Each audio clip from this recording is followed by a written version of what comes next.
আমাদের এটিআই প্রকল্পে কিছু প্রকিউরমেন্ট রিলেটেড এটিআই প্রকল্পে কিছু প্রকিউরমেন্ট রিলেটেড এই বিষয়ে অনিয়ম হয়েছে কিনা, সেটা অর্থ আত্মসাৎ করেছে কিনা বিল ভাউচার, অবৈধ বিল ভাউচারের মাধ্যমে এখানে প্রকল্পের টাকা বাড়ানো হয়েছিল সেই বিষয়টা, আর কিছু ছিল রিক্রুটমেন্ট রিলেটেড তথ্য, একই ভেন্ডর বারবার কাজ পাচ্ছে কিনা সেই বিষয়টা, আর একটা তথ্য ছিল যে এখানে কিছু কর্মকর্তার অনিয়মের বিষয়ে বা অর্থ আত্মসাৎ সংক্রান্ত প্রভাব বিস্তার করার চেষ্টা করেছিল। এই সংক্রান্ত বিষয়গুলো যাচাই করার জন্য মূলত আজকে আসা। এই পর্যন্ত এখানে তো প্রকিউরমেন্ট হয়েছে অনেক বেশি, একটা প্রকল্পের আন্ডারে এই পর্যন্ত 150 প্লাস কার্যক্রম, প্রকিউরমেন্ট কার্যক্রম সম্পাদিত কিছু চলমানও রয়েছে। সেক্ষেত্রে সবকিছু যাচাই করা আমাদের পক্ষে সম্ভব হয়নি, তবে কিছু যাচাই করেছি। সেক্ষেত্রে মনে হয়েছে যে 3-4টা প্রতিষ্ঠান বারবার একই কাজ পাচ্ছে, প্রকিউরমেন্ট কাজ পাচ্ছে কেন, সেটা আমাদের কাছে মনে হচ্ছে পিপিআর এর কনফ্লিক্ট অফ ইন্টারেস্ট যে ইস্যুটা আছে সেটার আওতাধীন কিছু বিষয়ে মনে হয়েছে অনিয়ম রয়েছে। এই ধারণাটা আমরা করছি, সেটা আসলে রেকর্ডপত্র আরো যাচাই সাপেক্ষে আমরা বলতে পারবো। আজকের অভিযোগটা ছিল সম্পূর্ণ ভিন্ন। আজকের অভিযোগ এখানকার কিছু কর্মকর্তাদের মধ্যে এই কার্যক্রমে অনিয়ম রয়েছে কিনা সেটা যাচাইয়ের জন্যই। আরেকটা জিনিস হচ্ছে যে 14 কর্মকর্তার কথা বলা হয়েছে, তারা হচ্ছে মানে সরকার থেকে নিয়োগ প্রাপ্ত, এমনটা অভিযোগ করা হয়েছে। এটা কি আপনারা কোথায় দেখেছেন? আসলে ওনাদের নিয়োগ প্রক্রিয়াটা যাচাই করতে আমাদের আরেকটু সময় লাগবে। আমরা রেকর্ডপত্র সংগ্রহ করেছি, ওনাদের কাছে বলা হয়েছে রেকর্ডপত্র আমাদের সরবরাহ করবেন, সেটা আমরা দেখব। আপনি নিজে বললেন যে বেশ কিছু ঠিকাদারি প্রতিষ্ঠান বারবার কাজ পেয়েছে, এই প্রতিষ্ঠানগুলো কাদের, নাম কি বা কাদের হতে পারে বা সরকারের সাথে সংশ্লিষ্টতা কতটুকু? আমরা এখানে দেখলাম ট্যাপওয়্যার, অনেস বিডি, সিননেসিস আইটি, এই তো এই কয়েকটা প্রতিষ্ঠান, প্রায় গ্লোবাল অটোমেশন, অফিস অটোমেশন, এই বিষয়ে এই প্রতিষ্ঠানগুলোকে বারবার কাজ পাচ্ছে। এখন ওনারা কেন কাজ পাচ্ছে, সঠিক প্রক্রিয়াতে পেয়েছে কিনা, এই বিষয়টা আসলে আমাদের রেকর্ডপত্র যাচাই করতে হবে আরো বেশি, কারণ এখানে তো অনেক রেকর্ডপত্র এবং অনেক কার্যক্রম হয়েছে, সেগুলো একটু যাচাই সাপেক্ষে সময় লাগবে। রাজনৈতিক প্রচারণা কাজের এই প্রকল্পগুলো আমরা আজকে দেখতে পারিনি। আচ্ছা, এখানে আমরা আজকে একটা বিষয় পেয়েছি, যেমন নাইস একটা প্রকল্প ছিল, সেই প্রকল্পে কিছু অনিয়ম মনে হয়েছে। এরপরে একপে নামক একটা প্ল্যাটফর্ম আছে, সেই প্ল্যাটফর্মে একটু লিগ্যাল ইস্যু নিয়ে এখানে বাংলাদেশ ব্যাংকের অনুমোদনের একটা ব্যাপার আছে, সেই অনুমোদনটা এখন পর্যন্ত আমরা পাইনি।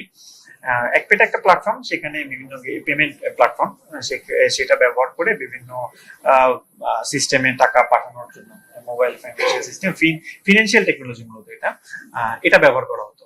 আবার এটার অ্যাকাউন্টও আমরা দেখেছি 2টা ব্যক্তির নামে আছে, সেটা কি থাকতে পারে কিনা সেটাও, সেই সংশ্লিষ্ট রেকর্ডপত্র আমরা নিচ্ছি, সেটা যাচাই করি। তাদের নামে আছে, এটা হচ্ছে নাসের মিয়া আর তহুরুল ইসলাম।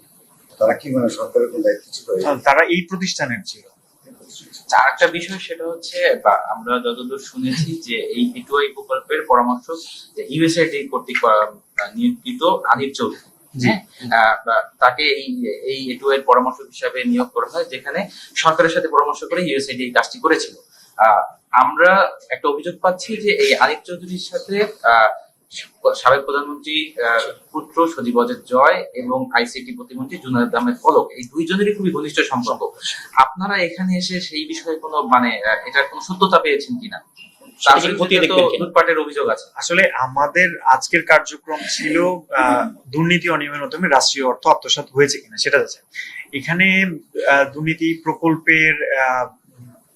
প্রকল্পের সাথে যে জড়িত কার্যক্রমগুলো ছিল, সেই কার্যক্রম সম্পাদন করতে আপনার কিছু যে অনিয়মগুলো হতে পারে সেগুলো মূলত আজকে যাচাই করছে। যেমন প্রকিউরমেন্টে সম্পাদনের ক্ষেত্রে অনিয়ম হতে পারে, সেক্ষেত্রে আপনাদের ওভার প্রাইসিং হয়েছে কিনা, বাজেটটা কেন বৃদ্ধি পেয়েছে কি কেন প্রতিষ্ঠানগুলোর যাদের সিলেকশন হচ্ছে ভেন্ডর ঠিকাদার বলতে পারি, তারা নিয়োগ পেয়েছে কিভাবে, কি প্রক্রিয়াতে, সেগুলোতে কেউ ব্যক্তিগত স্বার্থ ব্যবহার করেছে কিনা, এখান থেকে অর্থ সরিয়ে নিয়েছে কিনা, সেই বিষয়গুলোই মূলত আজকে আমাদের ফোকাসে ছিল। আমরা যতটুকু পেরেছি সেই তার মধ্যেই থেকেছিলাম এবং সে সংক্রান্ত তথ্য আমাদের যাচাই আনতে মনে হয়েছে যে এখানে বেশ কিছু অনিয়ম হয়েছে। চোদ্দ কর্মকর্তার আপনার হচ্ছে দুর্নীতির বিষয়টিও খুঁজতেও মানে আমরা যতদূর জানি যে তাদের দুর্নীতির বিষয় খুঁজতে আপনারা একটা অভিযানে এসেছেন, সেই বিষয়টা কি বলবেন? 14 কর্মকর্তার বিষয়ে আমরা তো এই যে প্রক্রিয়ামেন্ট সংক্রান্ত কার্যক্রম, এখানে ওনাদের সংশ্লিষ্টতা কিছু কিছু ব্যক্তি রয়েছে। কিছুক্ষণ আগে আমি একটা বিষয় বললাম, একটা ওনাদের প্ল্যাটফর্ম তৈরির ব্যাপারে, সেটাও আমরা যাচাই করতেছি, সেটাও যাচাই করে সেটা আমরা বলতে পারবো। পাশাপাশি আপনাদের একটা বলে রাখি, যেখানে যে রিভাইজড টিএপিপি করা হয়েছে সেখানে অনেক কার্যক্রম বা ইনিশিয়েটিভ ওনারা ইনক্লুড করেছেন, সেগুলোতে সঠিক জাস্টিফিকেশন আমরা পাইনি। জাস্টিফিকেশন গুলো সেগুলোকে লজিক্যাল মনে হয়েছে এমন কিছু না, যেমন এইরকম তথ্যাদি আমরা আরো যাচাই করব, সেটা একটু যাচাই করে বলতে চাচ্ছি। ভাই, কত কোটি টাকার প্রকল্প ছিল, যাদের বিরুদ্ধে অভিযোগ উঠেছে, আপনার কি পরবর্তী পদক্ষেপ? এখন পর্যন্ত রিভাইজড প্রায় 855 কোটি। 855 কোটি টাকার মতো রিভাইজড, 855 কোটি টাকা, 455 মতো ছিল, বাজেট বৃদ্ধি করে 855 করা হয়েছে। পরবর্তী পদক্ষেপ কি হবে? আমরা পরবর্তী আমাদের আজকের দিন এনফোর্সমেন্ট কার্যক্রম আজকে শেষ হলে আমরা রেকর্ডপত্র যাচাই করে যতটুকু সংগ্রহ করেছি এবং করব সেই সংক্রান্ত বিষয়ে আমরা রিপোর্ট তৈরি করে কমিশনে দাখিল করবো, কমিশন পরবর্তী সিদ্ধান্ত নেবে।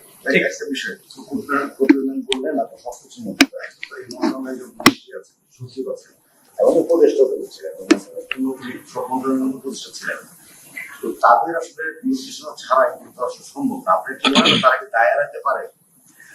এই বিষয়টা আজকের যতটুকু তথ্য আমাদের কাছে রয়েছে সেই তথ্যগুলোর অধিক তথ্য আমাদের প্রয়োজন, রেকর্ডপত্র আমাদের প্রয়োজন, সেগুলো আমরা আজকে সংগ্রহ করার চেষ্টা করছি। যদি পেয়ে যায় তাহলে আমরা সেটা দায় যাচাই এড়াতে করে পারে কিনা?